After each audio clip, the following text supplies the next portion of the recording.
Joining us now to review some of the headlines of today's newspapers from around the world is our Rise News analyst, Emmanuel Efeni. Good morning, Emmanuel. Good morning, Ruben. Good morning, Rufai. Yes, we'll start the review with This Day, Nigeria's newspaper of record.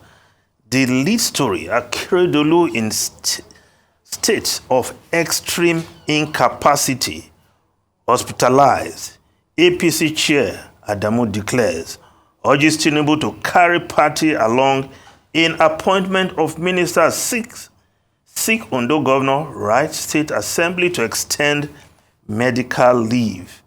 President back in Abuja after a trip to Guinea-Bissau. Yes, the health condition of Arakunrin Rotimi Akeredolu, the governor of Ondo State. Yes, he wrote to the House of Assembly, and when he embarked on his medical trip, he has now asked for an extension of that medical leave. Yes, but the chairman of the APC coming to declare that the governor is in a state of extreme incapacity. Well, I don't think that it's time yet to invoke Section 188 of the Constitution, as earlier stated by Ruben, because he's not permanently incapacitated. And if there's anybody to declare him so, it has to be a medical doctor.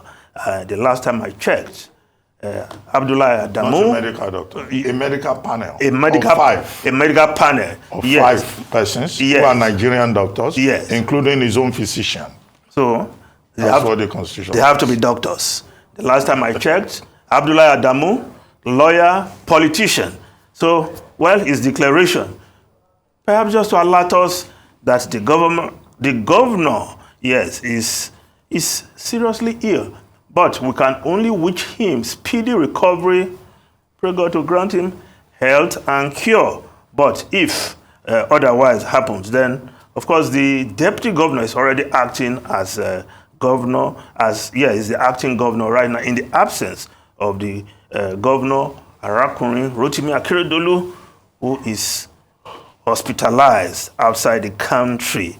Now, the window story, 13.5 billion naira debt tussle for First Bank takes another turn as EcoBank accuses Otudeco of diverting assets, advises Holdco to reject Honeywell's share purchase, says investment aimed at frustrating enforcement of Supreme Court judgment.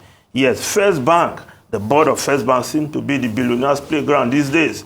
Yes, 2 years ago, in 2019, of course, Otudeco was removed as the chairman of the board of First Bank. And in 2021, Femi Otedola became the highest shareholder of that bank, but never really struggled to be the chairman. But now, what looked like the return of Otudeco seemed to have run into stormy waters. But we'll keep a watching brief on what is happening in the boardroom of First Bank, one of the top 4 banks, big banks in the country. Now, the Guardian newspaper, Nigeria flares $3.9 billion gas in 4 years amid pollution, revenue leakage concerns. And of course, Nigeria, the largest in Africa, 8th in the world, 5.8 trillion cubic meters of natural gas, what Nigeria has as in terms of gas reserve. Now, gas flaring costs the global economy $55 billion yearly at a price of $10 per MBTU. Now, Nigerian economy lost 3 trillion naira. That's $3.9 billion to gas flaring. Yes, 7.1% of yearly global total of cost of gas. Now, this is one area perhaps the government of the day will have to look into. Several efforts to get this gas flaring to bring it down. Fines to oil majors that fled gas has not changed the situation. So something Nigeria need to take a very drastic measure to ensure that we don't lose so much in terms of revenue. Of course, the pollution of the atmosphere is also a very big concern. The Nigerian Tribune newspaper, security firm intercepts 800,000 liter capacity vessel with stolen crude. Of course, the security agencies and stakeholders, including Titana, the security outfit owned by government Ekemepolo, Tompolo, aka Tompolo, they arrested that vessel yesterday. It was on its way to Cameroon with stolen crude. Yes, what has been happening over time. And according to the report, that vessel has been in the business of stealing Nigerian crude, changing the identity of the vessel, and this time around, not so lucky to get away with the crude. We want to say kudos there to NMPCL and, of course, the security agencies for intercepting that vessel. Now, the Business Day newspaper, investors reap big on 2016 large cap stock bet. Yes, investors who bought shares of some large cap firms in 2016 when their prices were low have seen the value of their holdings jump, largely on the back of the recent rally in the stock market. Well, those who invest, they are reaping the benefits. Perhaps another reason why people should look at the stock market and put their money there. Now, but the story below the photograph, yes, Buhari left Tinubu 260 billion naira yearly cost-saving blueprint. This story is saying that the president, the former president, President Muhammadu Buhari, actually looked at the Oronsaye report and came out with measures how to merge agencies and bring some of them under ministries. It's a 200-page report which will save the country 260 billion naira yearly. But how come the president then did not implement this and has passed this on to President Bola Ahmed Tinubu? Yes, perhaps how not to take action when it is necessary. A study of the Buhari administration. I'm sure that will be somebody's thesis someday, somewhere. Kicking the can down the road for others to do the courageous work. And of course, President Bola Ahmed Tinubu summoned the courage to deal with fuel subsidy. Now, if we just look at the Punch newspaper, fuel smuggling persists in borders despite subsidy removal. Customs boss is the one saying this. And of course, it means we are still not policing our borders. Customs CG rejects border patrol. Others crack down on fuel smuggling cartels. Ruben and Rufai. I wanted to talk about NATO. NATO is meeting in Lithuania at the moment, and two issues that came up from the meeting.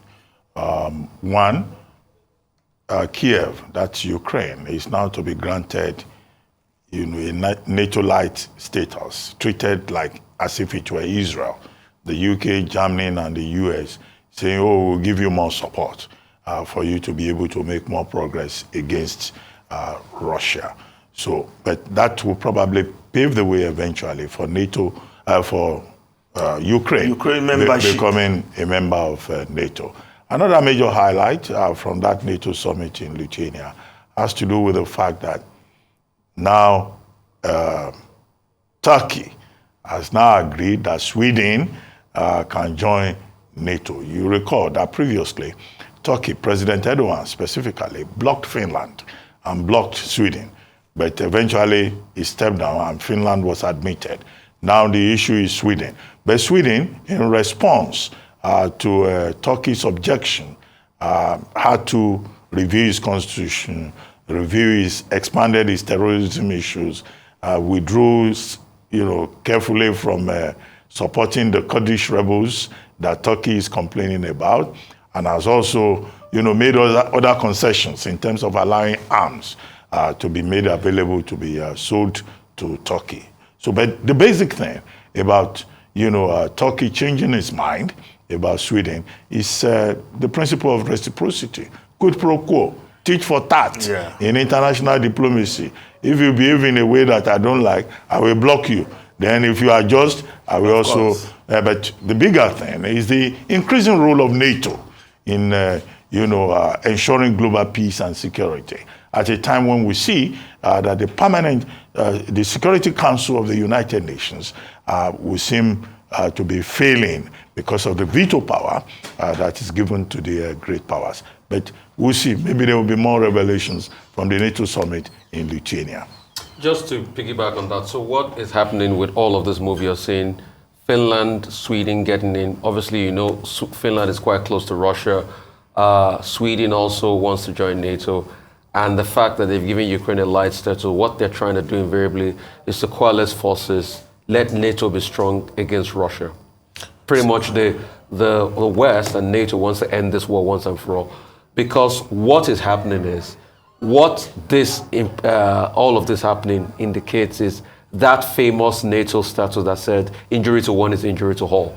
So once that is in effect, then they are all ready to coalesce forces around Russia against this. So that's the big picture they're trying to play. Well, whether that will be the end of the Ukraine war, that will be the beginning of the end. Altogether. No, that will be the beginning of the end. But I think the point to take home is that the unintended consequence of Putin's action, now you have NATO all around him.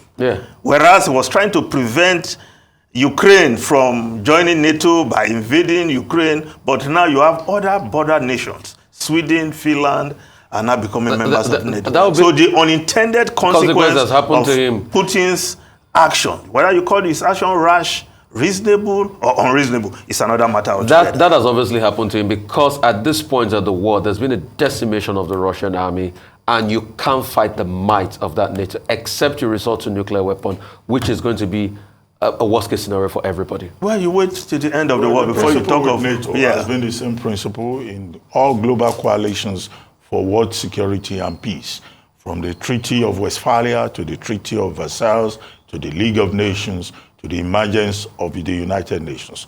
One for all for one.